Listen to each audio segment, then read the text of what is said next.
Então, olá pessoal, boa noite a todos. Satisfação muito grande. Estamos dando início aí à temporada da sessão acadêmica da universidade, né, da Associação Brasileira de Treinadores de Futsal. E a gente tem vários eventos aí preparados para esse ano. E para esse primeiro momento, a gente começa aí com o professor Eduardo Rafael. Antes de apresentá-lo, queria agradecer a presença de todos aqui, todos aqueles que também podem assistir nós a posteriori. Esse sempre fica um documento gravado para todos os associados desse amado futsal que a gente tem trabalhado muito. É com muita satisfação também que essa semana a gente teve ingresso de vários novos associados, associadas também são muito bem-vindas, com a ideia sempre de fortalecer a modalidade, fortalecer a classe, trabalhar para um futsal cada vez mais presente e um maior reconhecimento social.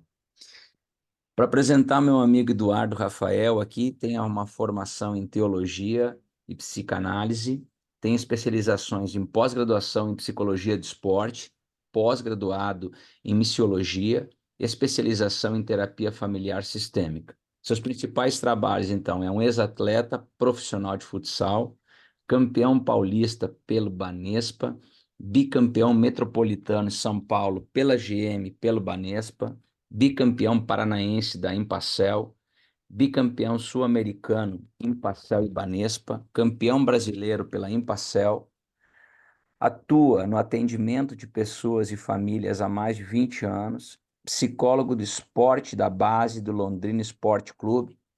Eu até achei que você ia botar aqui do que tinha sido meu atleta, isso seria um orgulho maior ainda no currículo. Uma satisfação muito grande te reencontrar e ver você bem aquém das quatro linhas. Dudu, você que manda, seja bem-vindo à Associação Brasileira de Treinadores de Futsal. A palavra é sua. Boa noite a todos. Eu quero dizer que é uma alegria e uma honra poder estar aqui compartilhando com vocês, né? E afirmar, enfatizar isso que o Bruno acabou de dizer. A gente passou o ano de 99 junto na Petrobras de Itapejara, inclusive foi o Benhur que fez essa ponte para mim poder estar lá. E foi um dos anos assim mais maravilhosos que eu tive. Foi um ano muito frutífero para mim em todos os aspectos, né? Então, o que o Benhur falou no começo aqui, o incrível que fica são essas amizades, né? E dizer que é uma alegria, uma honra poder estar aqui com vocês compartilhando um pouco sobre essa importância da psicologia do esporte dentro do contexto do futsal, lembrando que a minha experiência, né, na psicologia do esporte é dentro do contexto do futebol de campo, né? Esse ano teve muitas mudanças dentro do Londrina aqui. O Londrina foi comprado por uma SAF chamada Esquadra, né? E está mudando muita coisa. Eles mudaram praticamente, aliás, quase 100% da comissão técnica da base do 20, 17, do 15 foi mudada, né? Mas a experiência que eu tive no ano passado, principalmente com esses garotos do 20, do 17, foi muito legal, né? Então, eu quero compartilhar um pouco com vocês aqui e, assim, deixar vocês bem livres. Se vocês quiserem interromper para fazer perguntas, vocês fiquem muito à vontade. Eu vou passar alguns slides aqui. Eu quero começar mostrando para vocês um pouco da minha vida, né? Eu não vou mostrar foto do Rio Grande do Sul, porque é incrível que eu não tenho foto de time do time do Rio Grande do Sul, Benhor. O time da UPF, o time do Tapejara, o time do Galera, que foi um baita timão em 95, estava o Índio, o Brequinha, o Giba estava nesse time, o Covinha, não sei se vocês lembram do Covinha, goleiro, né? Era um timão. Também tive um tempo na Cercesa de... Ah, Cercesa é perto de Carazinho, Passo Fundo, de Carazinho. Carazinho. De Carazinho. Então, eu vou jogar os slides aqui e vou compartilhando com vocês. Vocês fiquem à vontade aí, se quiser interromper, ok? Show. Pode fazer o compartilhamento, a gente te dá ok aqui quando já tiver tudo certo aí, Dudu. Aí, perfeito, Dudu. Você que manda. Vocês estão vendo aí? Tá vendo bem, perfeito. Maravilha. Ó, o tema é muito além das quatro linhas, né? Isso aqui é minha família, né? Minha esposa, meu filho que joga na base do Londrina. O ano passado ele estava no 17, agora ele tá no sub-20. Ele passou para o sub-20 esse ano. Os treinamentos começaram agora nessa segunda-feira passada. Essa aqui é minha filha é atleta de GRD. O ano passado foi um ano muito frutífero para ela, foi campeã paranaense, campeã brasileira, campeã sul-americana de GRD. Acho que foi aonde? Na Assunção do Paraguai. Né? Estou casada há 22 anos com essa gaúcha que eu conheci em Nova Prata, quando eu joguei no Galera. Aqui está onde eu comecei na BB, passei minha infância na BB jogando futsal. Aqui foi quando eu fui campeão metropolitano pela General Motors. Do lado aqui está o Marquinhos Xavier, jogou no Juvenil da Empacel junto comigo, e também a gente foi junto para a General Motors, e do lado está o Brambra, o Flávio, que é lá do Recife, Pernambuco. Né? Aqui não está em ordem cronológica, não, tá, gente? Aqui a gente foi campeão paulista, aqui está o Falcão, esqueci o Clemilton, eu esqueci o nome desse preparador físico, cara. A gente foi campeão paulista em 2000, né? Aqui o time todo, o treinador era o Marcão, né? Chama vulgo bode roco. Aqui foi a gente foi campeão sul-americano em 2001, janeiro ou fevereiro de 2001, contra o Carlos Barbosa, lá em Carlos Barbosa, contra a CBF, né? Foi uma conquista assim maravilhosa. O ginásio dos caras cheio, a gente ganhou lá dentro da casa deles. Aqui o time do Impacel, essa foto aqui é em Fortaleza, tá a cidade de Fortaleza, a gente foi campeão dessa Taça Cidade de Fortaleza, logo depois que a gente tinha sido campeão sul-americano em Curitiba, no Tarumã. Né, o Ferretti era o treinador, aqui o mesmo time, né? Marcão auxiliar técnico. E esse time aqui era o meu time que eu joguei na Espanha. Esse time aqui, ó, o Ferretti, vocês não vão ver o Ferretti aqui, porque isso aqui já é temporada 96, 97. O Ferretti foi para lá em 94, mas ele não chegou a ficar até o final da temporada, ele veio embora. E por que essa foto é importante? Eu sou esse cara aqui, ó, na flechinha, né? Porque aqui a minha vida poderia ter sido transformada, né? Eu poderia ter dado continuidade aqui na Espanha se tivesse havido um trabalho psicológico, né? Intencional com a equipe. Por quê? Porque aqui eu entrei numa crise existencial. Eu já estava quase 3 anos na Espanha, e eu tinha feito um contrato de mais 3 anos, né? Ainda faltava mais 2 anos e meio de contrato, e entrei numa crise existencial e não aguentei. Eu não suportei ficar lá, era uma angústia muito grande interna, e eu não conseguia lidar com aquilo. Foi quando eu voltei para o Brasil, né? E aí o Foca me levou para a UPF de Passo Fundo, né? Então esse ano é um ano muito significativo para mim, né? Porque esse ano emocionalmente foi um ano, essa temporada foi uma temporada muito muito ruim no que diz respeito à minha vida interna, né? E uma pergunta, né, para vocês aqui, é o que de fato, né, o que diferencia os atletas que têm o privilégio de fazerem parte de grandes equipes com grandes estruturas, né? O que faz a diferença entre um atleta e um outro? Levando em conta que hoje em dia todas as estruturas, as grandes equipes, os treinadores, preparadores físicos, enfim, toda a comissão técnica, eles estudam futebol, estudam muito, né? Então a diferença no que diz respeito à questão estrutural, às vezes não é tão grande. O que vai diferenciar é o quê? É a inteligência emocional e relacional na vida desses atletas. Né? Um pouco sobre psicologia do esporte. Psicologia do esporte refere-se ao estudo científico das pessoas envolvidas no contexto esportivo e no exercício físico, considerando que as investigações neste domínio têm dois objetivos: aprender com esses fatores psicológicos afetam o desempenho físico dos indivíduos, e compreender como a participação no esporte e no exercício físico afeta o desenvolvimento psicológico, a saúde e o bem-estar. Becker define a psicologia do esporte como a disciplina que investiga as causas e os efeitos das ocorrências psíquicas que apresenta o ser humano antes, durante e após o exercício ou o esporte, sejam eles de cunho educativo, recreativo, competitivo ou reabilitador.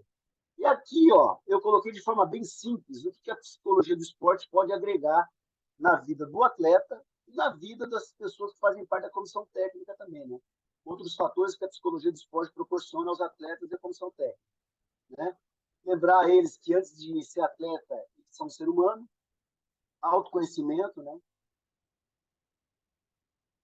Dar os atletas a fazerem um autoexame das motivações, ajuda na compreensão de como o ser humano funciona, além da questão fisiológica, né?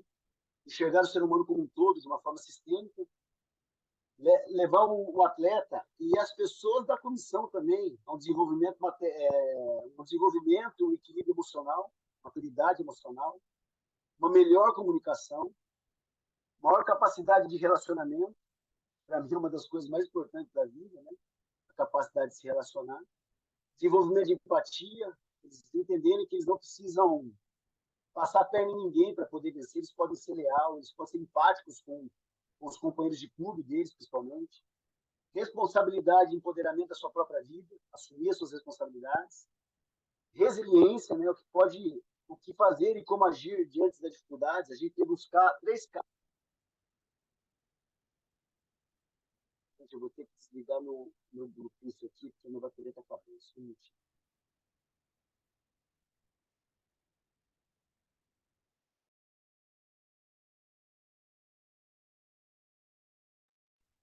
A gente teve 3 situações de jogadores que romperam o ligamento cruzado, né? Esse ano de 2023. Vocês estão me ouvindo? O áudio ficou excelente agora, Dudu. Oi? Excelente. O áudio tá excelente. Excelente, maravilha. É, o foco no processo e no propósito, né? Porque eles ficam muito atrelados na questão do dia a dia ali, das coisas que acontecem, isso acaba batendo demais os atletas. E coragem, né? Coragem para serem eles mesmos dentro de campo, né? Porque eles às vezes entram em campo com medo de errar e o foco fica no erro e não no processo. Então a gente procura conscientizá-los de que o erro faz parte do processo, né? Então isso aqui é alguns fatores que a gente trabalha, que a psicologia do esporte ajuda tanto o atleta como a comissão técnica. Algumas diferenças entre a psicanálise, a psicologia, a psiquiatria. Lembrando, gente, que eu fiz uma pós em psicologia do esporte, mas a abordagem que eu uso, que eu gosto de usar, é a que eu uso no consultório aqui em Londrina, é a psicanálise. Eu trabalho muito com a psicanálise, eu vou mostrar um pouco da abordagem para vocês. Psicanálise baseia seus estudos e prática nos conteúdos inconscientes, trabalha por meio da escuta flutuante e observação dos sintomas, da fala, sonhos, atos falhos, lapsos, xistes, mecanismos de defesa, que são projeção, negação, racionalização, deslocamento, sublimação, e vocês não imaginam como isso acontece dentro de campo, né? Esses mecanismos de defesa, como eles se manifestam dentro de campo, a projeção, né, a negação, a racionalização, que é uma maneira de você fingir demência, né? De você não assumir a responsabilidade, o deslocamento, né? Sempre transferindo a responsabilidade para outra pessoa, e a sublimação dos sentimentos, canalizando esses sentimentos, esses impulsos libidinais em quê? Em algo que realmente seja aceitável para o atleta naquele momento. Então, aqui está a psicanálise. A análise vai além do sintoma, né? O sintoma é uma forma de amenizar a dor de um trauma inconsciente. Freud diz que nada é o que parece, né? Às vezes a gente olha para o atleta e procura fazer uma análise ali superficial, mas tem muita coisa ali dentro que precisa vir à luz, vir à tona, né? Para a gente saber realmente com quem a gente está lidando. A psicanálise convida o sujeito a olhar para si de maneira honesta, sincera, sem máscara e engano. Proporciona ao indivíduo um encontro com a verdade a respeito de si mesmo. O que pode ser sintoma na vida de um atleta? O que pode ser um sintoma, né, que a gente fica observando? Ira, né, pode ser um subproduto do medo, da impotência de não poder reagir, do deslocamento, o medo, a ansiedade para nós é um subproduto do medo. O medo gera ansiedade, o medo gera angústia, né, a ponto de chegar numa TAG, que é um transtorno de ansiedade generalizada. Outro sintoma na vida do atleta é a procrastinação, desatenção, ausência de foco, apatia. Tudo isso a gente vê como sintoma.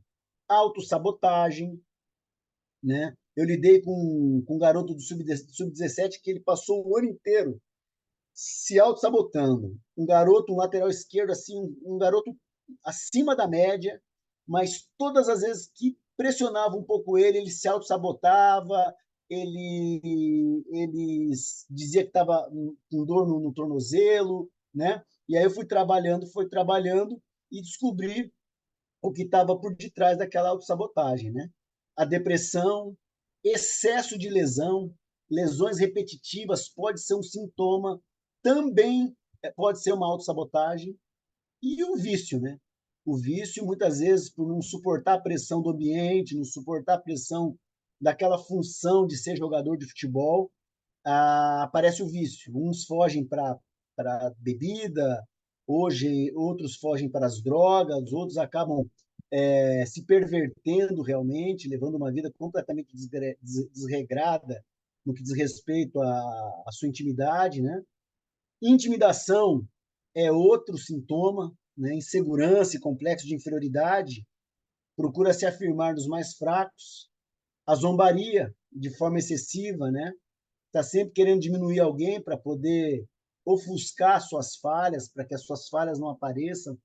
Então, tudo isso aqui é sintoma que aparece tanto no treino como no jogo, né? Quando o jogador, por exemplo, arranca a camisa depois de um gol, aquilo é um sintoma, né? O porquê que ele está fazendo aquilo, muitas vezes não é por causa de comemoração. Então, tudo isso a gente vai trabalhando, né? Através da ferramenta aqui da psicanálise. E aí vou falar sobre a psicologia, que são fenômenos psíquicos que interferem na saúde do corpo, né? Doenças psicossomáticas. O psicólogo orienta a partir dos aspectos cognitivos comportamentais. É construído a partir da ideia que precisa pensar diferente e agir diferente. A psicologia trabalha somente com o que está posto, trabalha com o consciente. É daqui para frente, né? A psicologia trabalha mais na questão do ambiente, do comportamento. Já a psicanálise, ela quer saber a causa, o porquê daquele atleta ou daquela pessoa está se comportando como ela está se comportando. E a psiquiatria, como você já sabe, é uma especialidade médica que relaciona as questões psíquicas a desordens físico-químicas, né? Aí o psiquiatra vai entrar sempre com remédio para poder trazer a pessoa para a sua funcionalidade emocional. Mas isso aqui já é mais estados graves, de ansiedade muito grave, onde eles precisam tomar ansiolíticos, né? O tema da, da reflexão aqui com vocês hoje é muito além das quatro linhas, por quê? Eu queria deixar uma frase, em primeiro lugar, de Freud, né?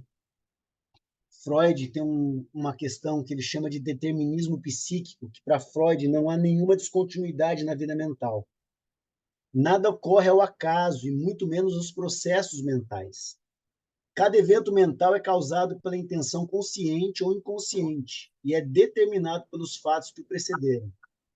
Uma vez que alguns eventos mentais parecem ocorrer espontaneamente. Oi? Estão ouvindo? Sim, normal, Dudu. Pode seguir. Pode seguir. Pode. Uma vez que alguns eventos mentais parecem ocorrer espontaneamente, Freud começou a procurar descrever os elos ocultos que Já tá de ligavam o barriga. evento ao outro. Isso quer dizer que não existe descontinuidade na nossa vida psíquica. A gente gera, a gente recebe uma herança psíquica até mesmo dos nossos pais, dos nossos avós, e a gente traz tudo isso com a gente, entendeu?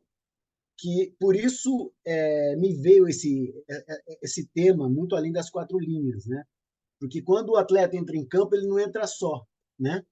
Eu trouxe aqui algumas coisas que o atleta e o profissional também, o treinador, né? O pessoal da comissão técnica traz consigo para dentro da quadra e que ele tem que levar em conta, né? Porque a cosmovisão do professor pode interferir muito, né, na performance do atleta. Todo atleta traz para dentro do campo elementos vivenciados em todo o decorrer da sua vida e também aquilo que vivencia no presente. Ele traz consigo uma herança psíquica, que é o determinismo psíquico que Freud diz, né? Uma herança psíquica da família de origem, que muitas vezes, no contexto do futebol de campo, é muito disfuncional. Às vezes eles vêm de famílias muito disfuncionais. Uma herança cultural do ambiente familiar, da localidade que cresceu, né?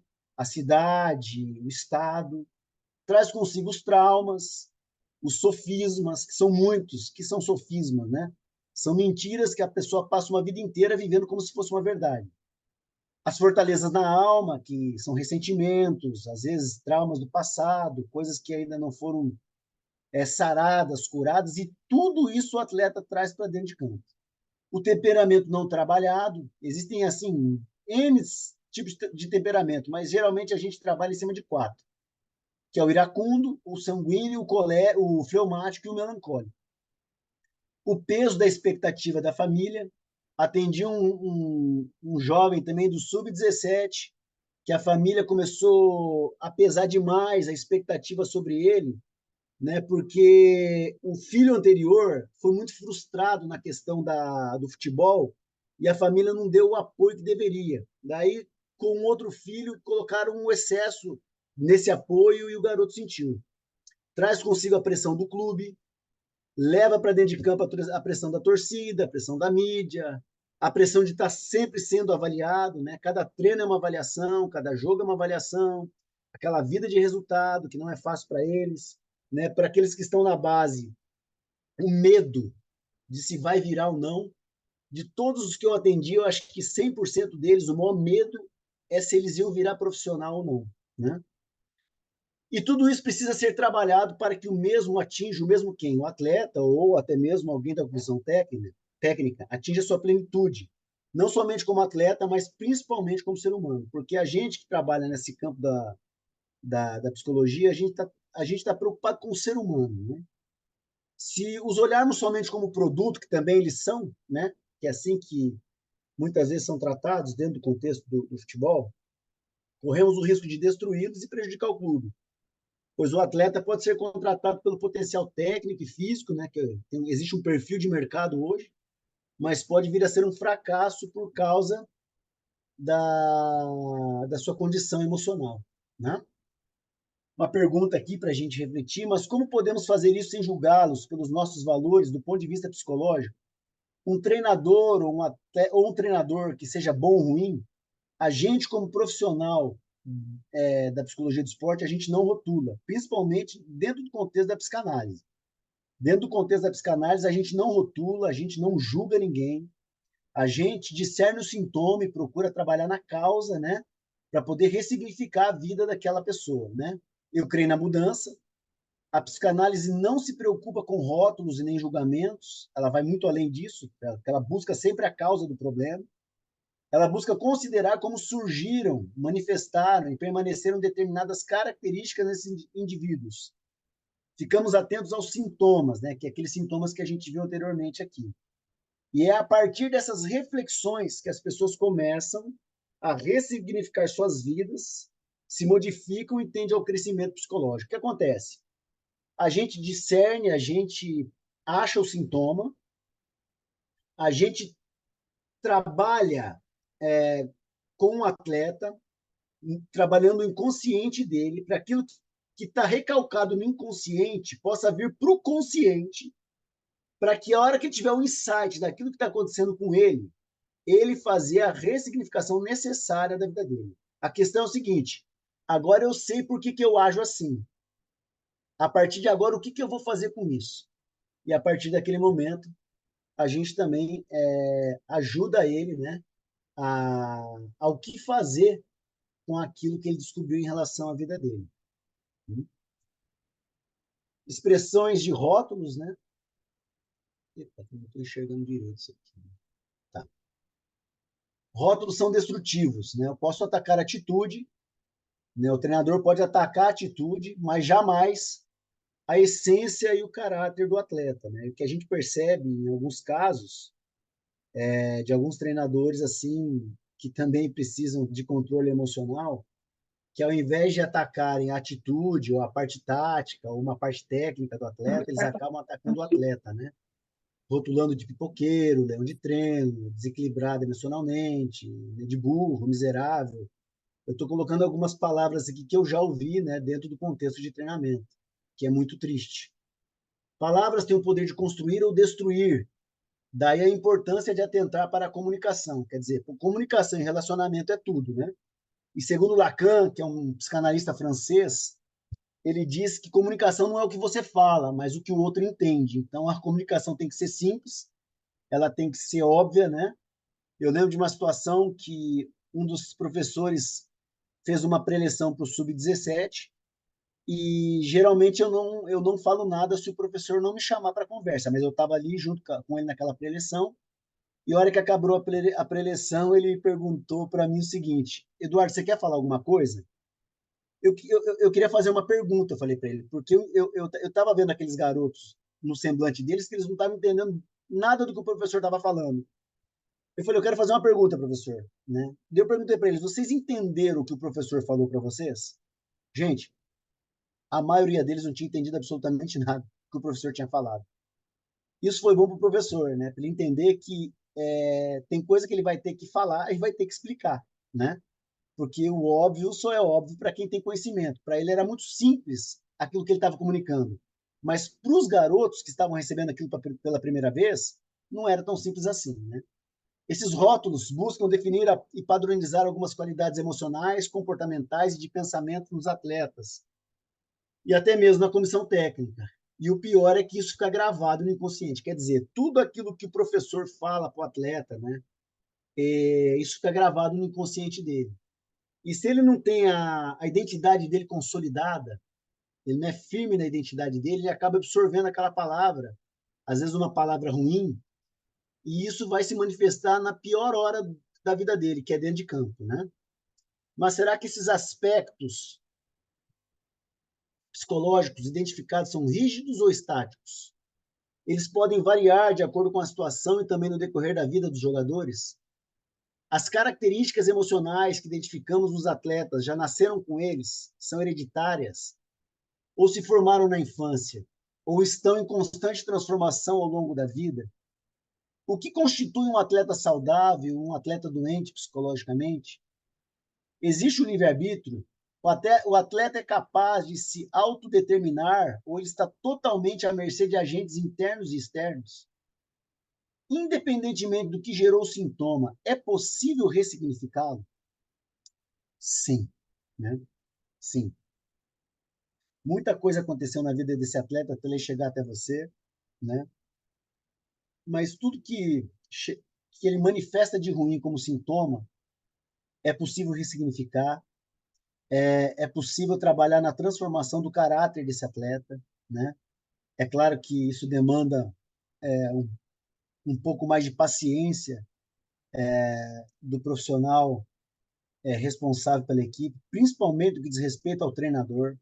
O treinador é a peça-chave nesse processo, porque é ele que tem contato com os atletas em todo o tempo, é ele que escala, né? É ele que põe no banco, né? Então, a postura e a atitude do treinador, o relacionamento, a maneira como ele gere essa relação com os atletas é de fundamental importância. E a gente percebe hoje que, para os treinadores, ser treinador hoje vai muito além de você ser um especialista técnico, tático, de você ter expertise no jogo. Você tem que saber gerir, você tem que saber se relacionar, você tem que saber se comunicar com essa geração. Essa geração, por exemplo, não é igual à minha. A minha geração aguentava tomar cada dura, xingamento de tudo quanto é tipo. Essa geração, ela não tem tanta resiliência nesse sentido.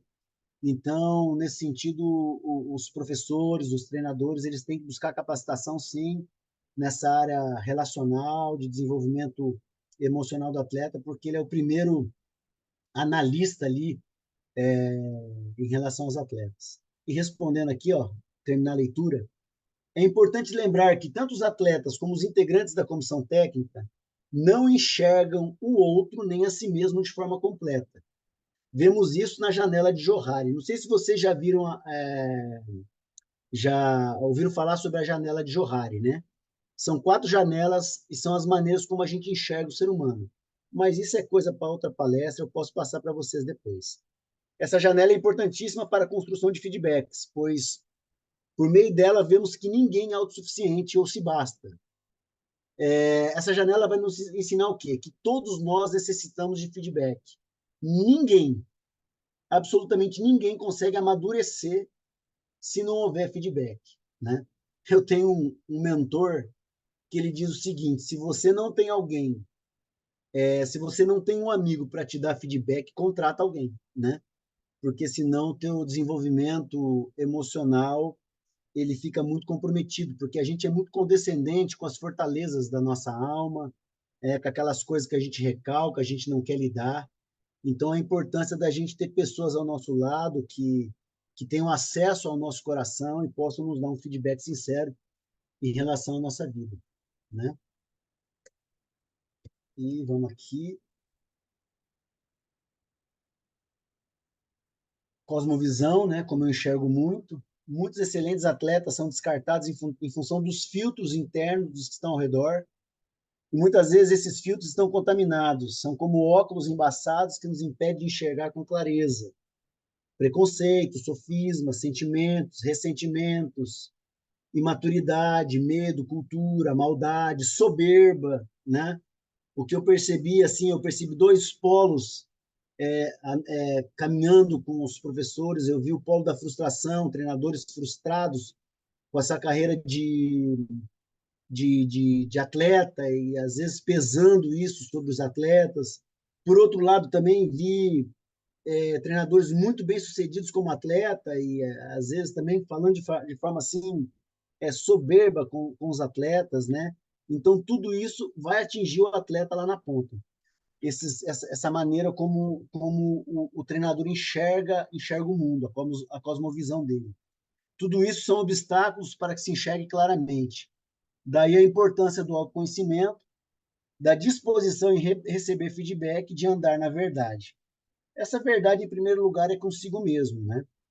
A gente reconhecer os nossos pontos fortes e a gente ter clareza dos pontos cegos do nosso caráter, das áreas que a gente precisa de mudança. Aí a importância de ter bons amigos ao redor, né? Tem um texto, um provérbio judeu que eu gosto muito, que a sabedoria está na multidão de conselheiros. Então, você ter pessoas realmente que se importam contigo para poder te dar feedback, para a gente poder andar na verdade. Uma frase do Freud aqui: não somos senhores da nossa própria casa. Por que ele fala isso? Porque o inconsciente domina a nossa vida. E tem muita coisa que está no inconsciente que a gente não consegue acessar, e a gente só vai acessar isso como? Através de análise.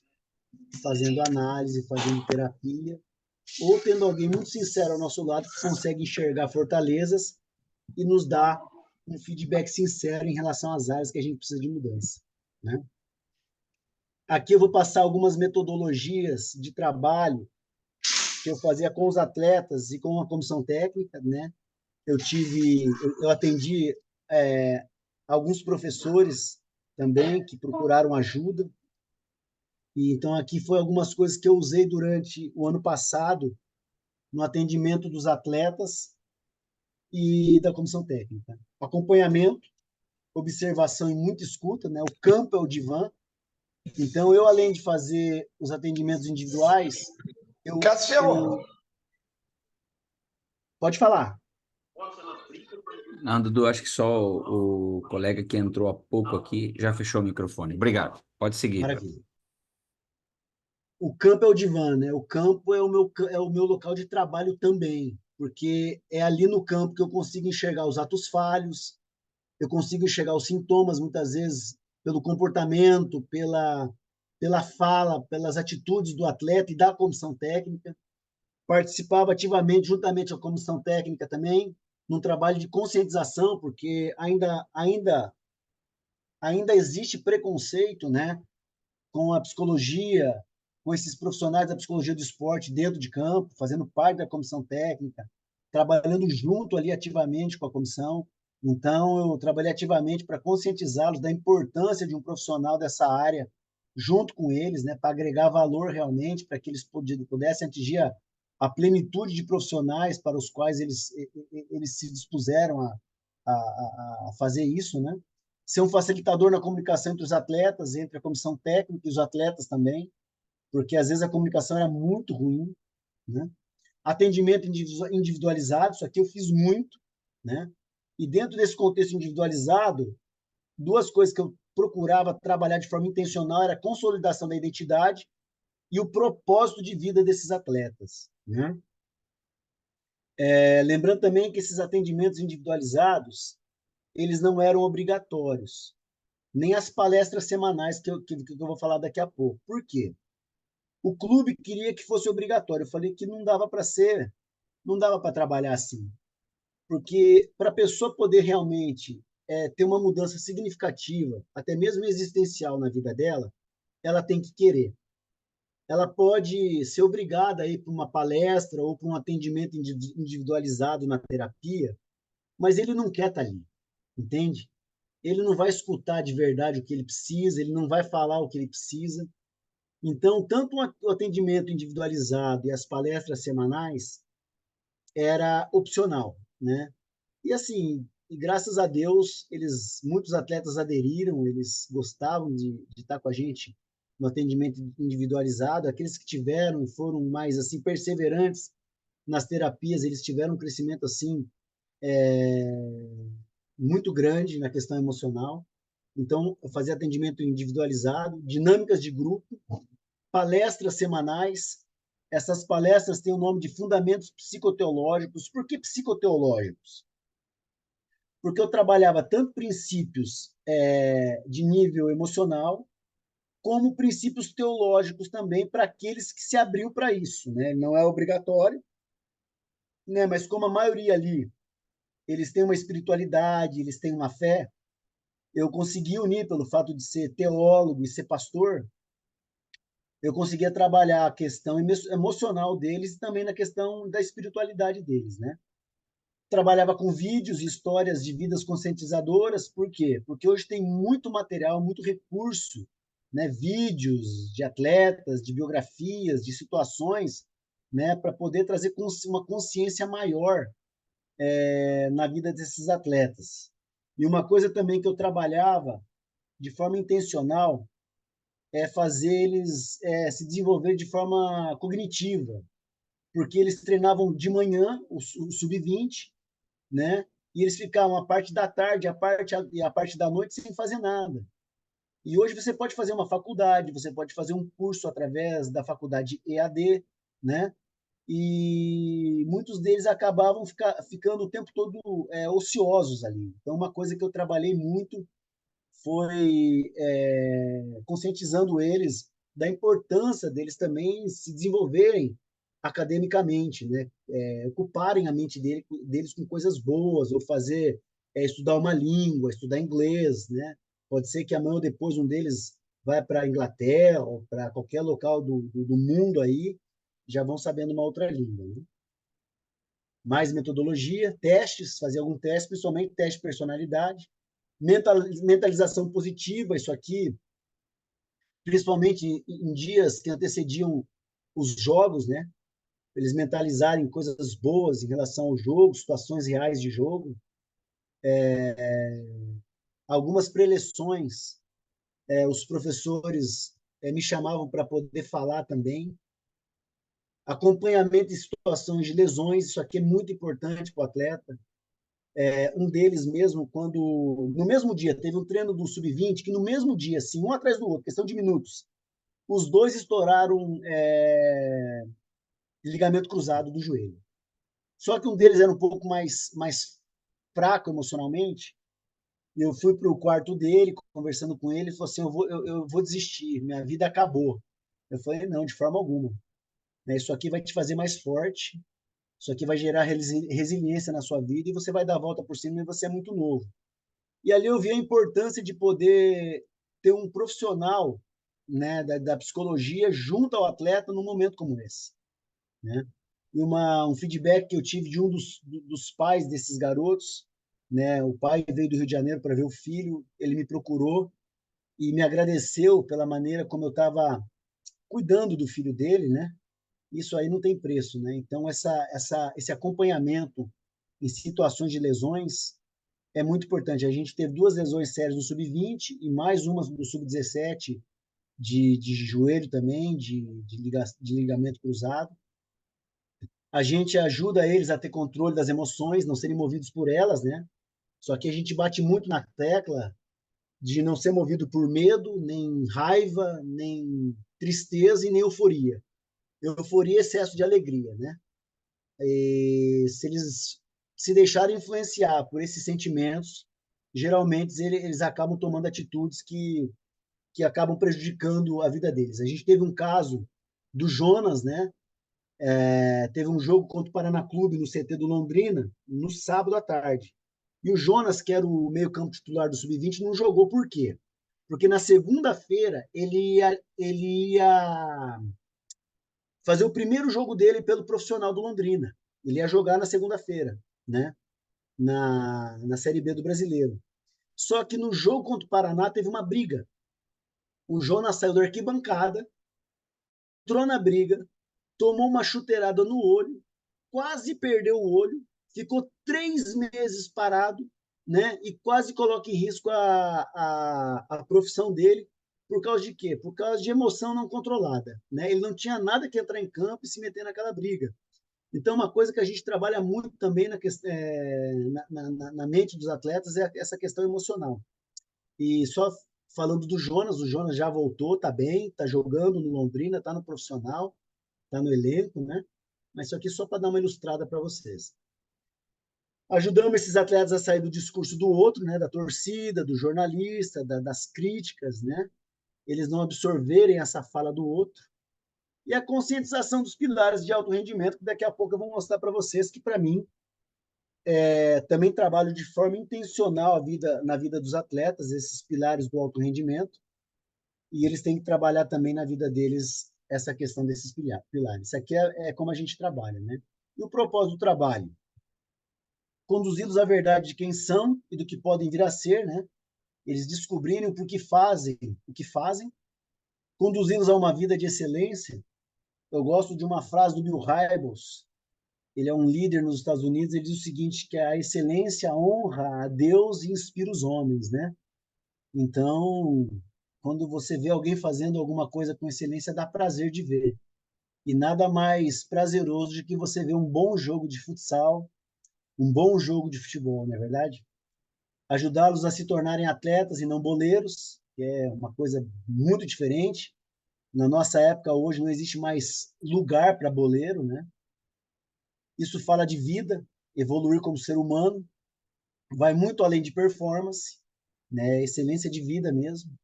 Lembrando que a vida é uma série de plantações e saco ou purê de batata. Isso aqui é uma coisa que a gente trabalha muito logo no início do ano. Por quê? Ajudá-los a enxergar o time como um ser humano que possui vários órgãos, mas todos trabalham em prol de um propósito, né? O propósito do time mesmo. Lembrando que a equipe em si é mais importante do que eu somente, né? Unidade, perdão. Unidade vai muito além de estar juntos. Unidade não vem pronta, é algo que se constrói, demanda esforço intencional, renúncia do ego e muita boa atitude. Por isso que eu coloquei saco ou purê de batatas, porque um saco de batata juntos, elas não estão unidas, elas estão juntas, né? Para você fazer daquelas batatas realmente unidas, você vai ter que descascar, colocá-las para ferver e fazer um purê. Daí sim você vai ter uma simbiose, uma unidade verdadeira daquelas batatas. Inclusive, tem um salmo que diz que a vida e a bênção estão na unidade. Unidade é um princípio sine qua non, né? Uma casa dividida, ela não subsiste. Então, se o treinador não construir isso logo no início da temporada, pode ser que ele possa ter aí grandes valores individuais, mas ele não chega a lugar nenhum, né, com um time desunido, né, com um time cheio de ego e arrogância. Unidade na diversidade. Quando um decide promover o outro, a equipe é beneficiada e o individual aparece de forma natural. Isso aqui a gente frisa em todo o tempo, né? Quando um decide promover o outro, a equipe sempre é beneficiada e o individual vai aparecer de forma natural e todo mundo vai aparecer, né? Porque o time está ganhando. tem espaço para todo mundo, eu não preciso pisar em ninguém, pois só existe um ser que pode frustrar o propósito da minha vida, né? Que sou eu mesmo, que são essas demandas internas, que se eu não tratá-las, isso vai sair de alguma forma. O Freud diz o seguinte, que aquilo que a boca não fala, o corpo denuncia, de alguma forma vai denunciar. Vai denunciar numa doença psicossomática, vai denunciar numa fala ruim, numa atitude ruim, né, num ato falho, num machiste, enfim. A gente precisa tratar dessas questões internas dos atletas e da gente mesmo também, né? E aqui estão os pilares do alto rendimento, que é uma coisa que a gente trabalha também muito na cabeça dos atletas, né? São questões que eles têm que levar em consideração, né, o desenvolvimento deles. Questão do treinamento, aí entra a parte tática, a parte de fundamento, né, aperfeiçoamento pessoal deles, tem alguns que treinam à parte, né, enfim, treinamento em si é físico, tático, técnico, né, alimentação, aqueles que já recebem salário aqui, eu sempre estimulo eles a investirem neles mesmos, contratando um nutricionista esportivo, né? Para ganho de massa, enfim, redução de gordura, essas coisas todas. Boa alimentação, descanso, que é imprescindível. Não dá para viver de balada, né?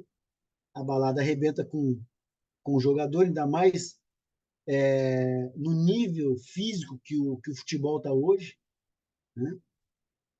E hoje não tem como dar migué, porque é tudo por GPS. Eles colocam o GPS no atleta, sabe quanto ele está correndo dentro de campo, quantos piques deu, a intensidade, enfim. Né? Ambiente de relacionamento, ele tem que criar um bom ambiente para ele, desenvolver a arte de se relacionar com as pessoas, desenvolvimento psicoemocional, que é o equilíbrio emocional, o desenvolvimento emocional, a maturidade emocional, e para mim tem um fundamento, para mim isso aqui são os pilares, né? Treinamento, alimentação, descanso, ambiente, desenvolvimento psíquico. E agora que eu vou colocar para vocês aqui, nem todo mundo tem, mas eu vejo como um fundamento de sustentabilidade, né, desses pilares aqui. A pessoa pode ter esses pilares sem ter esse fundamento? Ela pode, mas eu acho que vai faltar alguma coisa, que é a questão da espiritualidade, né? Isso aqui é muito importante, principalmente em momentos difíceis na vida do atleta. Né? Derrota é conhecer a verdade no íntimo e não aceitá-la. Nenhum verdadeiro vencedor nasce da mentira. Né? Conhecerão a verdade os libertará e os farão prosperar. Né? A verdade faz o ser humano prosperar. Em relação ao compartilhamento dos slides, eu fiz de forma bem resumida, porque, assim, falar sobre isso em 1 hora de conversa é impossível, gente. E eu queria abrir aí para vocês, né, até corri aqui, para vocês fazerem perguntas. E antes de mais nada aí, Dudu, eu queria te agradecer aí pelo compartilhamento do conteúdo e acho que sempre vale uma boa reflexão, né? Acho que sempre é interessante porque não só eu, acho que na maioria de todos aqui a gente está focado às vezes no relógio, no dia a dia, no treino, na nossa rotina e às vezes a gente não para ver um mundo que nos cerca e às vezes o mundo que cerca o próprio atleta, independente da idade. Acho que algumas coisas que você trouxe são muito interessantes. Até que o pessoal organize, se o pessoal quiser fazer alguma pergunta, eu queria fazer uma pergunta, uma fala, vamos ver se nós pensamos aí nesse sentido. Eu hoje trabalho com o salão, trabalho na escola, e hoje era o primeiro dia de aula. Então, hoje, muitas famílias traziam as crianças para a escola. E quando eu olhava as famílias trazendo, eu fiz um comentário com o gestor da escola, eu disse, tem alguns pais que eu estou conhecendo pela primeira vez agora. Eu disse, e olhando a família, me representa muito o que são as crianças no dia a dia da escola. E ele me disse: você vai ver as famílias e vai ver que nem sempre o problema é a criança. O problema, às vezes, é a família. E você fez uma fala aqui dessa relação, né? E eu ia te perguntar, pô, você faz atendimentos, então, em grupo, mas seria extremamente interessante que fizesse o individualizado. E você disse que faz. Então, onde é que está a pergunta? Esse individualizado teu, no teu trabalho, que eu acho que a entrada da psicologia do esporte é uma necessidade, essa é a minha visão. Eu entendo também que é uma quebra de paradigma quando isso acontece. Não é o clube que aceita a entrada de um psicólogo e entende isso. Nos teus atendimentos, Du, ele começa com o técnico, ele começa com a comissão técnica para entender essas pessoas também e o como que elas têm que trabalhar e vai para o grupo, ela começa do grupo para a comissão. Como é que você vê isso? Tá. Antes de responder a tua pergunta, eu vou falar sobre os filhos, Benhur. Os filhos, principalmente os filhos pequenos, quando eles começam a dar problema, até na fase de pré-adolescência, adolescência, eles nada mais são que um alerta da disfuncionalidade da casa dos pais. Então, o professor tem que estar atento a isso. Se a criança está dando muito problema, ele tem que olhar lá para casa, para a família de origem, ver o que está acontecendo lá. Pode ser que tenha problema lá. E em relação ao trabalho, se eu começo com os professores ou com os atletas, eu trabalho com quem quer trabalhar. Sabe por quê, Benhur? Porque isso ainda é uma quebra de paradigma. Dentro do contexto da comissão técnica, por exemplo, a gente não tem muita entrada, cara, infelizmente. Infelizmente. Eles veem a gente assim como uma ameaça, entende? E não como alguém que pode ajudá-los a potencializar eles como profissional e, acima de tudo, como pessoa. Então, por exemplo, no ano passado, dos professores que passaram por mim, somente um professor do Sub-17 veio fazer análise. E sim, e ele estava vindo numa crescente muito legal, porque ele estava começando a se ouvir, começando a se autoanalisar, começando a enxergar coisas na vida dele que ele não estava enxergando, né? O coordenador da base, por várias vezes, falou para mim: não, Edu, vamos começar, mas eu vi uma certa resistência, um certo medo, sabe? Aquele receio de ter que abrir a vida, de ter que se expor, de ficar vulnerável. Então, o que acontece? O que eu propus, principalmente para a diretoria, é que eu faria isso de forma muito espontânea. Eu não queria que eles forçassem. Inclusive, o presidente falou: não, tem que ser obrigado. Eu falei: não, obrigado não dá para fazer. Obrigado não tem jeito, a gente não vai ter fruto desse trabalho. O atleta e o professor têm que desejar. O que de repente poderia ser imposto é uma maior atuação do profissional da psicologia dentro do contexto da comissão técnica em alguns momentos, né? Porque ainda precisa quebrar muito paradigma, Benhur. E assim, foi muito legal a maneira como eles estruturaram o time ano passado, entendeu? E a gente já vê isso em muitas equipes no país, equipes grandes, né? Algumas equipes, essas equipes de clube formador, eles já priorizando esse profissional de psicologia do esporte dentro do ambiente dos atletas. Então, respondendo à tua pergunta, eu fazia com quem realmente tinha desejo de uma mudança e buscava ajuda. Ok, gratidão. O Eduardo quer fazer uma pergunta. Eduardo, por favor. Boa noite a todos. Primeiro, parabéns, Eduardo, pela explanação, muito bacana. Achei várias coisas interessantes ali durante o caminho. Eu tenho uma curiosidade, assim, a minha experiência maior é com base, né, com categoria de base, enfim, diferentes idades. Eu já tive trabalho tanto no futsal quanto no futebol de campo, né? E muitas vezes notava, assim, que naquela idade próxima ao profissional é onde muitas coisas começam a ficar mais evidentes, assim, eu vejo, né? No sentido o atleta, a gente começa a enxergar um atleta que talvez consiga seguir uma carreira profissional e outros que naquele momento, pode ter a qualidade que for, não consegue por alguns motivos que a gente que não é talvez da área não consiga compreender de uma forma tão clara, assim, né? Fica mais difícil, né? Então por isso que eu acho que estava citando aí como é importante o trabalho, né, de alguém capacitado para isso, né? A minha visão, a minha pergunta assim vai nesse sentido, assim. dos dois lados. Primeiro, como que, até que ponto, até onde nós, que não somos exatamente da área da psicologia, né? Podemos contribuir ou intervir com os atletas quando, por algum motivo, na nossa estrutura a gente não tem um profissional, né? Não consegue ter um profissional específico, né? O quanto que a gente, que não é da área, consegue auxiliar um atleta ou consegue identificar quando ele está com algum problema, alguma coisa nesse sentido, né? Quais são os parâmetros que a gente pode identificar com uma certa facilidade para quem não é da área, né? Quais seriam esses aspectos que poderiam nos ajudar nesse sentido? E ao contrário também, é que eu acho interessante, e que às vezes fica difícil avaliar para quem não é da área, às vezes tu tem meninos que conseguem, que talvez não tenham uma tanta qualidade, mas quando chegam próximo ao profissional, eles conseguem dar um salto que não é esperado, às vezes, por questão da personalidade, por questão de atitude, que alguns outros que têm até qualidade não conseguem fazer, né? Então, às vezes, eu me surpreendi várias vezes, pô, esse menino não tem tanta qualidade quanto o outro, mas consegue jogar, consegue chegar no profissional e se adequar, e às vezes alguns que têm mais qualidade não conseguem. Como a gente pode também potencializar, né, nesse sentido, esses parâmetros, essas identificações que a gente faz no dia a dia, né? De forma a gente pode guiar isso. Tá.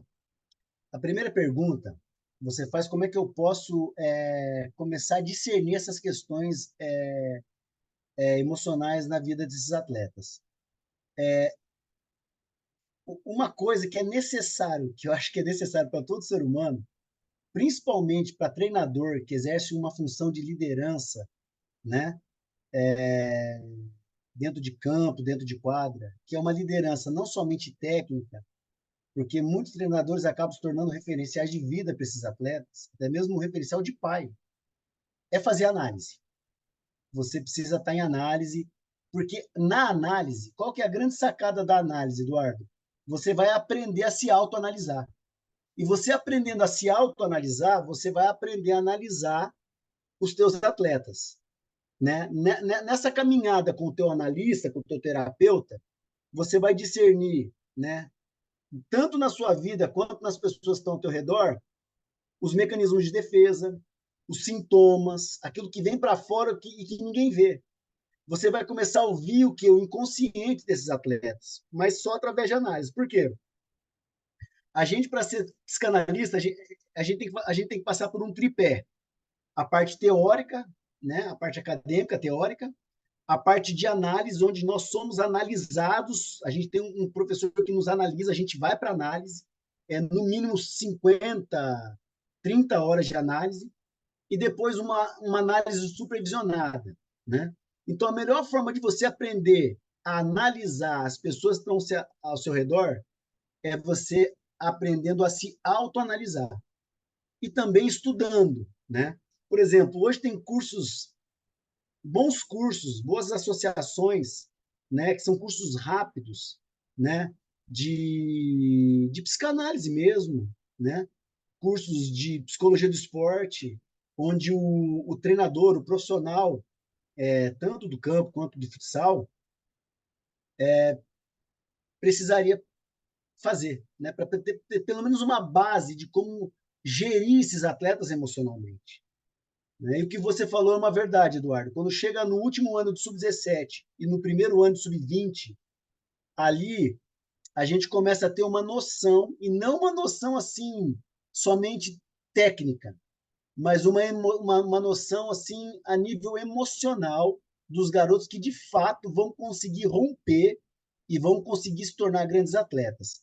E a outra pergunta que você fez é o seguinte: como é que a gente faz para desenvolver, de repente, essa parte emocional desses atletas que a gente vê que tem potencial, mas de repente são frouxos, assim, são frouxos emocionalmente, né? Primeiro, tem que ter muita paciência com eles, cara, que é coisa que a maioria dos treinadores não tem. Eles, por exemplo, no futebol de campo, a realidade é o seguinte: o cara tem que chegar pronto no sub-20, entendeu? Ninguém vai ficar parar para ele consertar fundamento. O treinador dificilmente vai fazer isso. É um ou outro, entendeu? Então, é paciência com esse atleta, né? A gente tem um caso agora clássico de um cara que jogou comigo, nós jogamos junto na General Motors, que foi o Fernando Diniz. O Fernando Diniz com o John Kennedy, né? O Fernando Diniz é um cara que é formado em psicologia e ele faz análise já há muitos anos. Ele trata com o seu analista já há muitos anos. Isso para ele é um valor, né?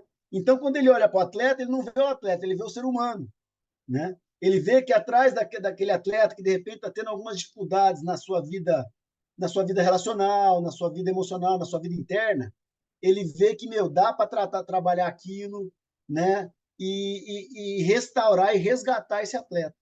Mas demanda paciência, Eduardo. Coisa que a maioria não tem, e a cultura do nosso país tem que mudar nesse sentido, entendeu? De olhar para o atleta, em primeiro lugar, como ser humano. E o que você falou é uma verdade. Às vezes o garoto tem muito potencial técnico, mas às vezes tem um garoto que não tem tanto potencial técnico, mas é um garoto mais resoluto, ele tem mais clareza e firmeza da sua identidade, e provavelmente esse garoto que tem mais força emocional, ele vai mais longe. Ok, Obrigado, Eduardo. Valeu. ok. Marcelo, por favor. Opa, boa noite, Eduardo. Vocês estão me escutando bem? Estou escutando. Tá ótimo. Eduardo, meu questionamento é em cima, assim, uma análise que eu fiz na equipe que eu assumi aqui em São Jorge do Oeste, né? Eu vinha de uma outra cultura, da capital de São Paulo, extremamente enorme, e chego numa cidade de menos de 10 mil habitantes.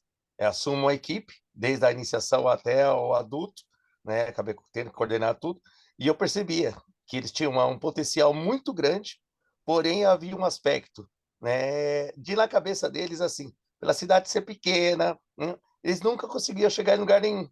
Então, assim, o rendimento dos treinos era muito alto, muito legal, principalmente que já a partir do sub-15, né, que eu assumi, e depois o adulto, porém nos jogos não refletiam, né, os jogos não aconteciam. Depois de 2, 3 meses, eu comecei a observar isso. E o que eu fiz? Eu fui atrás de algumas apostilas que eu tinha da professora Tânia Guerra, que foi uma professora de psicologia do esporte, né? E comecei a analisar um pouquinho eles.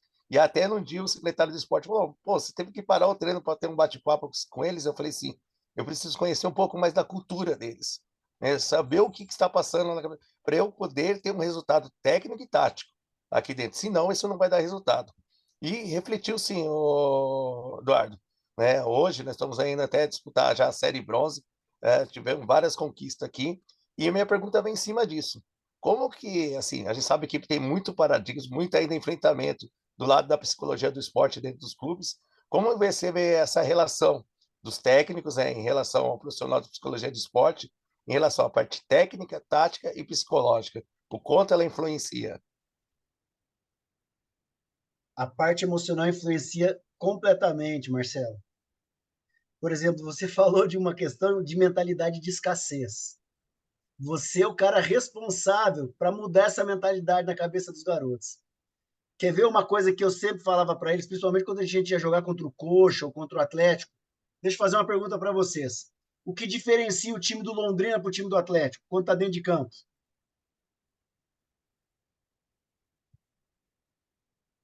Eles tinham que entender que a única coisa diferente era a cor da camisa. Eles não podiam entrar com uma mentalidade derrotado. Ah, é o Atlético, é os caras da capital. Meu, que se exploda os caras da capital.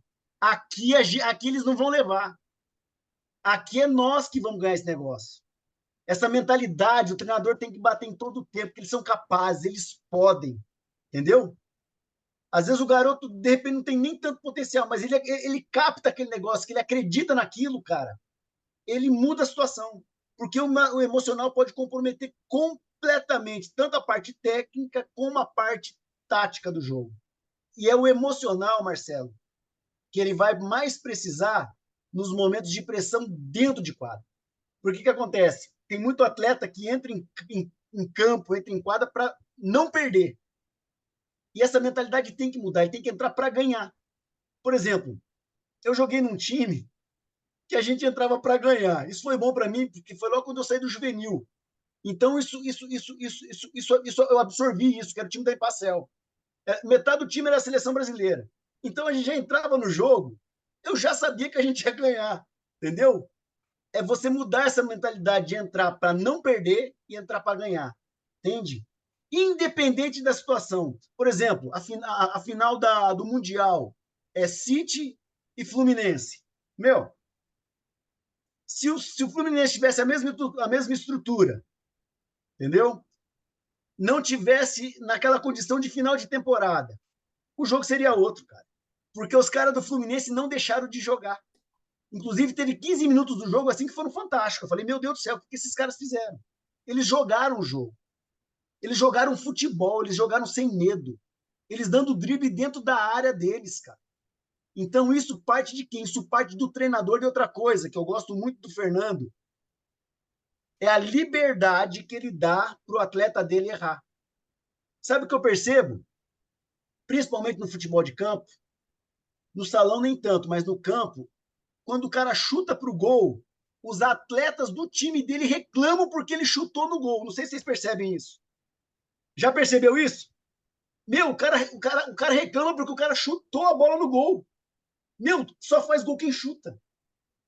Entendeu? Então tem que deixar tentar, tem que estimular, até eles fluírem, até como se a bola fizesse parte do corpo deles. E isso parte de quem? Essa liberdade para que eles sejam eles dentro de campo, dentro de quadra, parte do treinador. Porque o treinador castra. Por exemplo, o que eu vejo hoje, eu não sei se vocês enxergam isso, vocês podem me corrigir se eu estiver equivocado.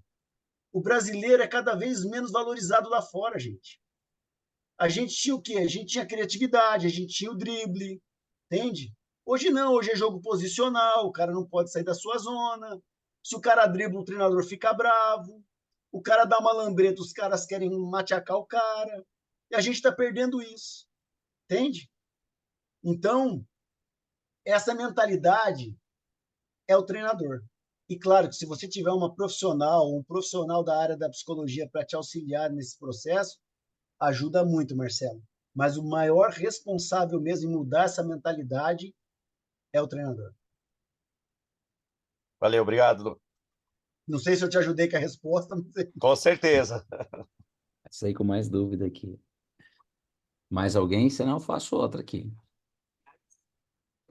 Dudu, então até que o pessoal vê aí, nessa mesma linha que o Marcelo traz, né? Uma das coisas que eu vejo e que hoje acho que a própria urbanização fez com que aquele futebol de rua desaparecesse. Você não vê mais, pelo menos, a criança jogando tanto na rua. Eu venho disso. E na rua, a rua tem a sua regra, né? A rua tem, ela te abraça de uma certa forma, tem que resolver os teus problemas ali. E a gente usa, às vezes, aquela expressão do cara engrossar a casca. Isso acontecia muito. E hoje você não vê mais. Então, acredito que se perdeu muito da habilidade. Se dá para você recuperar tecnicamente com os treinos. Hoje nós temos escolinhas, coisas que às vezes não tinha numa época ali atrás. Não que não existisse, mas não na mesma quantidade. E na tua visão, a geração que está vindo hoje, ela não é uma geração que talvez ela esteja vivendo muito virtual e pouco o mundo real. Na tua visão hoje, dentro daquilo que você analisa e você percebe, será que essa geração de agora, ela não está vindo com uma personalidade mais fraca ou ela é mais forte? O que que a gente vê? Será que está faltando um pouco mais desse embate? Porque me parece que o pessoal hoje vem muito numa redoma e qualquer frustração a galera se abate, coisa que para nós é aquilo, pô, ergue a cabeça, vamos de novo, vamos, luta, briga, e você tem que ficar dando esse estímulo e talvez venha um pouco daquilo que o colega falou antes, Eduardo falou, que a gente às vezes tem que fazer esse papel que a gente imaginava que já tivesse na pessoa. Isso me parece que hoje está faltando. Você concorda com isso ou estou errado aqui? Concordo em gênero, número e grau. Essa geração pós-moderna, ela não tem resiliência, bem, entendeu? Eles querem tudo para ontem. Por exemplo, eu tenho dois, três garotos aqui que convivem comigo, os caras já fizeram mais de 1 milhão na internet. Então, quer dizer, eles não querem se relacionar, eles querem ficar o tempo todo na internet, entende?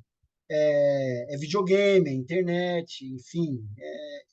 Eles não querem, e não tem mais esse contato. Por exemplo, aqui numa cidade um pouco maior, a molecada não quer muito mais ficar sabendo jogar pelada. Não tem mais esse contato com pessoas. está cada vez menor, né? E como é que eu vou criar isso? Como é que é possível gerar isso no atleta que chega até a escolinha? É possível. Como? Resiliência é a capacidade de passar por dificuldade, você se recompor e seguir. Então, o professor pode fazer isso como? De forma intencional, colocando obstáculos no próprio treinamento, sabe? Dificuldades para ele, né? Para ir criando resiliência. E, por exemplo, nas questões relacionais, corrigindo em tempo real, quando isso acontece dentro de campo. Vou dar um exemplo. Time titular treinando coletivo contra o reserva. O lateral do time reserva estava engolindo o ponta do time titular. E o ponta ficou bravo e começou a bater no lateral. E o professor não fazia nada. E eu estou assistindo o treino de fora, né? Daqui a pouco o lateral se invocou, porque o ponta só estava dando porrada, ele desceu a porrada no ponta. E a hora que ele desceu a porrada no ponto, o professor parou o treino, né? E tirou o lateral do treino, né? Mas quem estava dando pancada era o ponta titular. Eu esperei acabar o treino, né? E fui conversar com o professor. Ele falou: então, o que aconteceu, professor? Eu falei: o lateral pegou o ponta. Eu falei: não pegou, não. O ponta já estava pegando o lateral, já fazia horas, o senhor não fez nada, né? E o que acontece? Agora o senhor tira o lateral, o senhor está passando uma comunicação para essa galera. O que o senhor está passando para eles? O seguinte, que o ponta, pelo fato dele ser do time titular, ele pode fazer o que ele quer, tem salvo-conduto, ele pode descer a porrada em todo mundo. Entendeu? E aí você vai fazer o que com a galera do time reserva? Você vai deixar eles acuados. Eles vão deixar de ser eles. E aí você não trabalha a questão do caráter e da resiliência na vida desse ponta. Porque na hora do jogo mesmo, ele vai encontrar uns caras catutos que não vão deixar de jogar. Entendeu? Então tem que trabalhar de tempo real. Daí o que o professor fez? Não, então eu vou punir ele. Eu falei: não faz isso. Vamos fazer o seguinte: vamos conversar com o professor, com ele, vamos explicar que ele não pode fazer isso, entendeu? Mas a leitura que o time faz é essa, entende? Mas, enfim, o professor meteu o pé pelas mãos, acabou punindo o garoto, deixou ele fora de um jogo que era importante, que não precisava ter feito isso. Era só ele ter tratado com o garoto em tempo real ali, conversado com ele, explicado. Se ele voltasse a rescindir no processo, daí você tira ele do jogo, dá um gelo nele, entendeu? Então, são questões que têm que ser tratadas em tempo real, né? No treinamento e colocando certos obstáculos para que esses jovens, essas crianças, vai criando resiliência. Num termo mais, num vernáculo mais vulgar, ficando cascudo mesmo, aguentando tomar porrada, né? Porque quanto mais eles crescem no contexto do esporte, mais pressão eles vão ter. E eles precisam estar cascudo, porque senão eles não vão suportar isso internamente. E para onde é que eles vão fugir? Geralmente eles fogem para a bebida, entendeu? Se arrebentam na bebida, se arrebentam nas drogas. E aí qual que é o quadro? O quadro é depressão, suicídio. Sim? Essa é a realidade. Eu acho que é uma realidade que ela é uma realidade num contexto, né? Porque hoje, Eduardo, a gente vive um problema da internet muito forte, esse lado virtual, que você tem que chegar para um atleta e você dizer: ó, seria interessante que você não ficasse até as 3 da manhã no celular, né, velho? Porque você está em treino amanhã cedo. Então, acho que a questão conceitual, ela também está fragilizada. Então, às vezes, a pessoa ela tem uma capacidade técnica, tática, física muito boa, mas ela às vezes não consegue se posicionar ainda que ela vive do corpo e que esse corpo ele é importante. E ele tem que fazer um jus a esse cuidado da sua saúde, da sua evolução, do seu descanso, do seu recovery.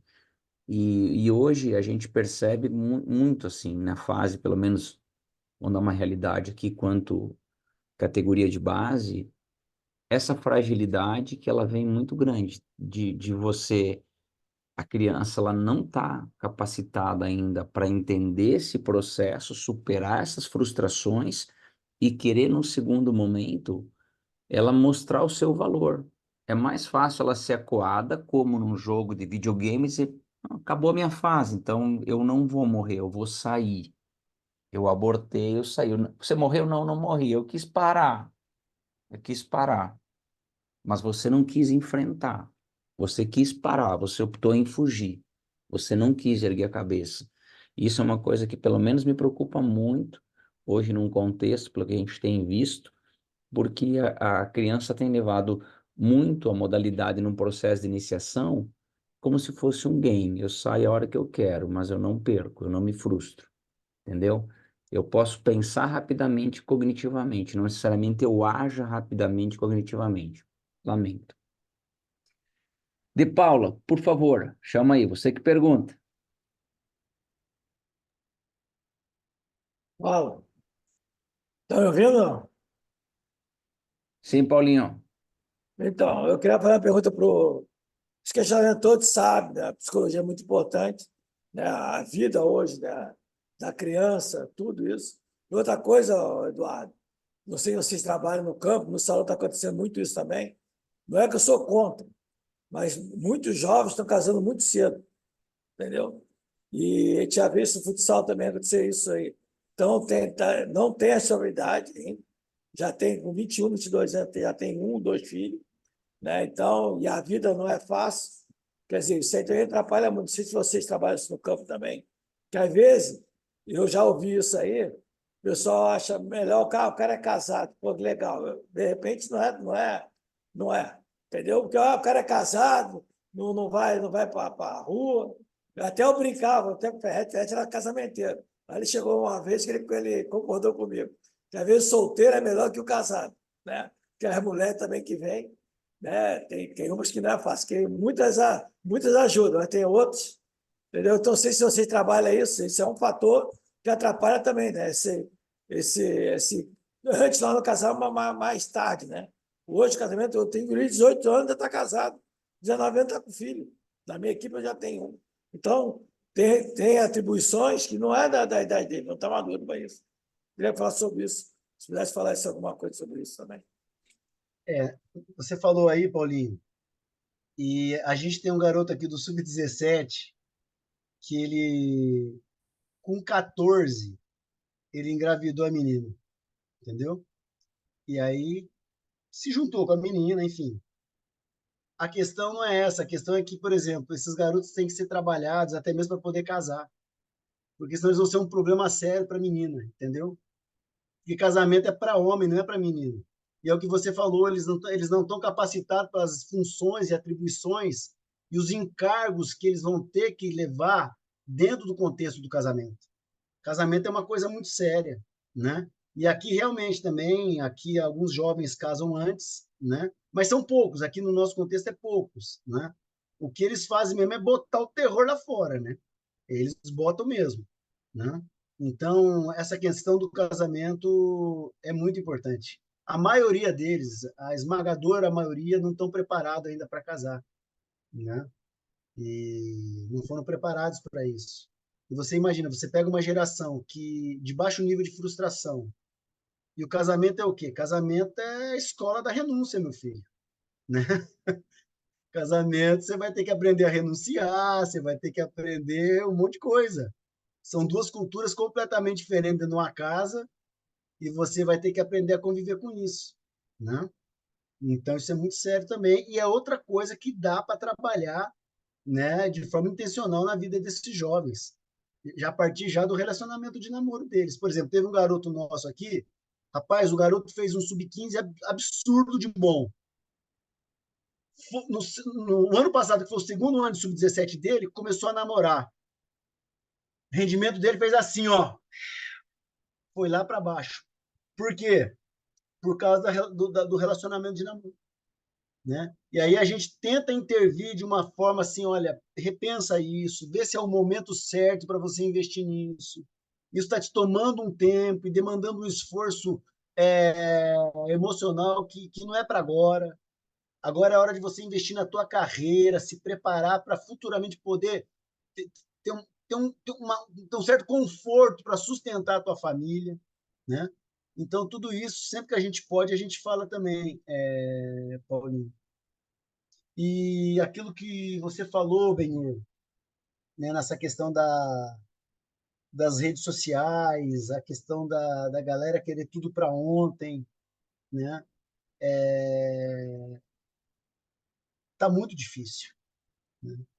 A galera tá, eles já não querem mais ter muito contato com pessoas. Eu não sei como é que é aí nos outros locais, mas aqui em Londrina tá desse jeito, né? Eles passam a noite jogando videogame, enfim, conectados na rede social, né? Isso tem Acho que é prejudicado demais eles. acho que é uma coisa que meio que geral, né, Eduardo? E só para complementar isso que o Paulinho disse, e a gente fala uma questão de valores, né? Porque às vezes não é só você casar. Você ter o casamento que está com um filho ainda em vista, isso também é perturbador. A gente teve atletas aqui que, mesmo sendo atleta, você entra com um filho na vida e esse atleta também tem uma queda. Por quê? Porque você está participando daquele momento. Ah, então não pode ter nada. Não é que não pode ter nada. Estou dizendo que há uma relação que interfere diretamente. A pessoa tem que estar preparada para isso, porque isso vai interferir no teu descanso, acordar de noite, ter que levantar, ir para um pronto atendimento, levar a criança, sei lá, todo esse processo. E às vezes o atleta também não está preparado. Então a gente volta a falar numa questão conceitual da pessoa tá, não, peraí, deixa eu ver se esse é um momento de eu fazer isso, deixa eu ver se estou preparado para tomar essa decisão.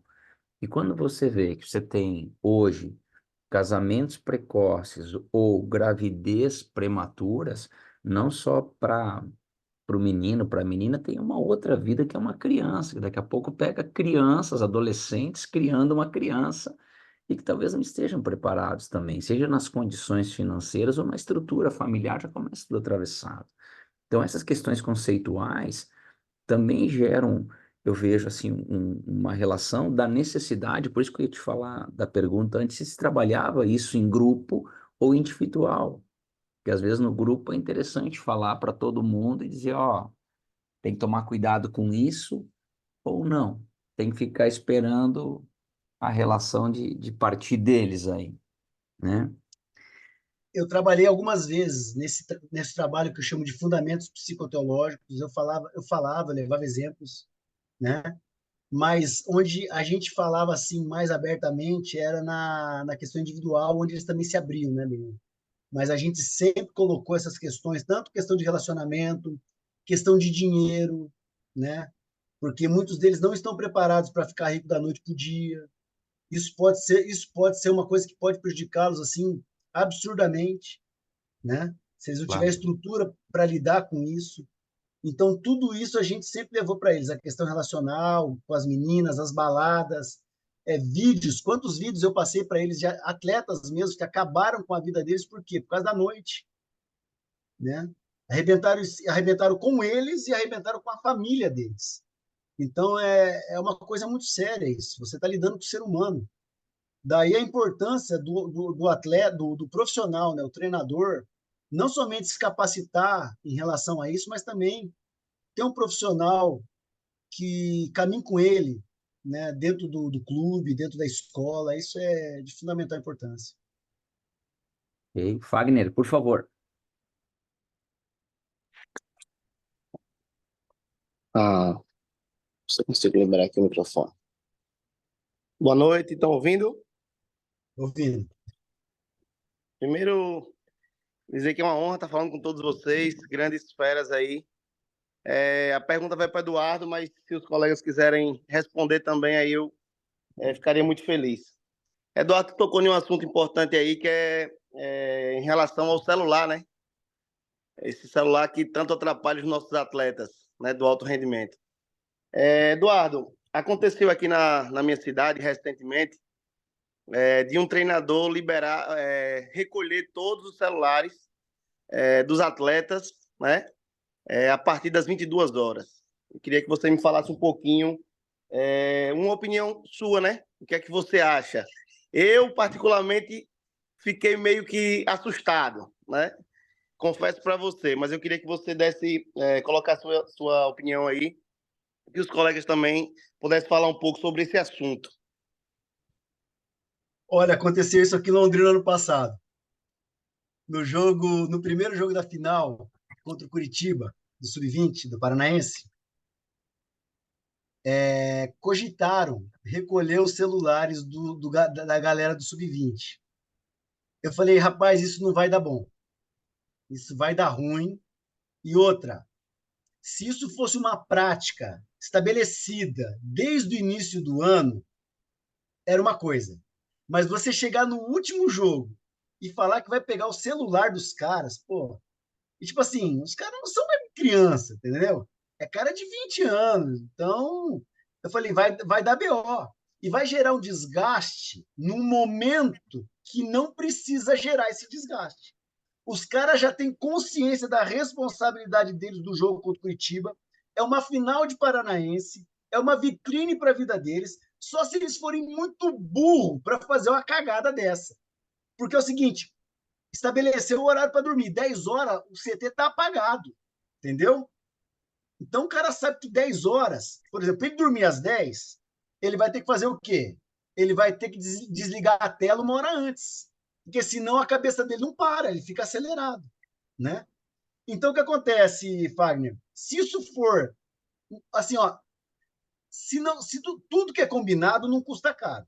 Se isso for combinado com os atletas lá no início da temporada, mostrando para eles os benefícios, que é um instrumento, é um mecanismo de proteção para eles, para que eles possam se guardar, para que eles possam realmente não ter nada que tire o foco da concentração deles, para que eles possam descansar, beleza. Mas chegar do jeito que foi, que queriam fazer aqui, não ia dar certo. Tanto é que o supervisor interviu e falou assim: olha, nós não vamos fazer isso, entendeu? Nós vamos apagar as luzes, vai ter um horário, o toque de recolher, a galera já está consciente que tem que dormir, mas se a gente fizesse isso naquele momento, meu, era um desgaste desnecessário, ia dar problema. E aquele problema que o cara tem internamente, ele vai fazer o quê? Ele vai levar para dentro de campo, né? Às vezes é uma raiva, um ressentimento, que a hora que ele faz o gol, ele arranca a camisa, ele xinga não sei quem, e arrancou a camisa no campo, é cartão amarelo, meu filho. E para você tomar um outro amarelo é 2 tapas. Daí você prejudica o teu time, se prejudica por causa de uma questão que não tinha nada a ver com o jogo. Entendeu? Então, tudo isso é combinado. Né? Se for a nível de um diálogo, sentar, conversar, beleza. Mas eu acho que essa coisa do impor, aqui, tirar o celular dos garotos, né?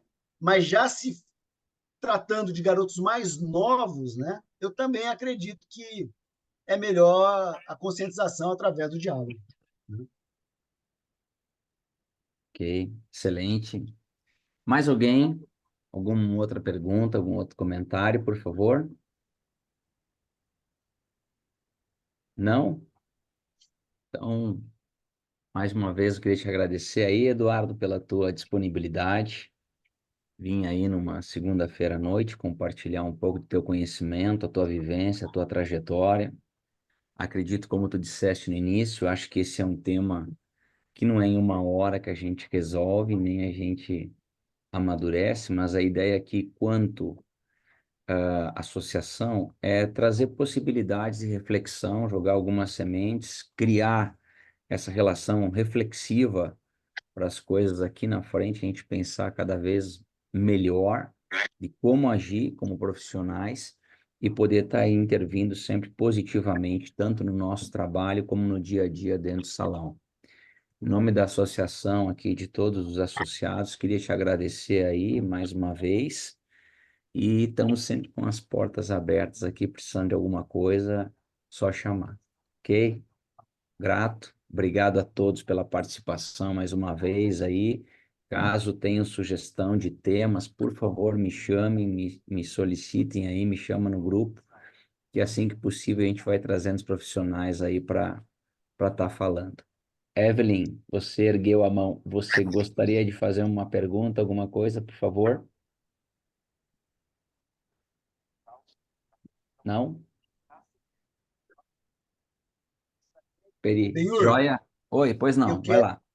Eu quero agradecer também a oportunidade que vocês me deram, a honra de poder estar falando com vocês aqui. Quero parabenizar a iniciativa de vocês. Isso aqui é tremendo. Isso aqui tem que acontecer entre vocês mesmo. Vai trazer muito, acredito que já tem trazido muito crescimento. E me coloco à disposição também para falar de temas específicos quando vocês quiserem. E Legal. dizer que foi uma alegria de poder compartilhar um pouco aqui daquilo que a gente tem feito e principalmente poder conhecê-los e poder ver novamente o professor Benhur, foi meu professor em 99, 98, 99, Isso aí. né? Alguém que eu tenho muito respeito, né? Muita consideração e muito Gratidão. obrigado a todos pela atenção. Deus abençoe vocês. Valeu, Dudu. Grato. Valeu, gente. Boa temporada para todo mundo aí. Amém. Tchau, tchau. Valeu.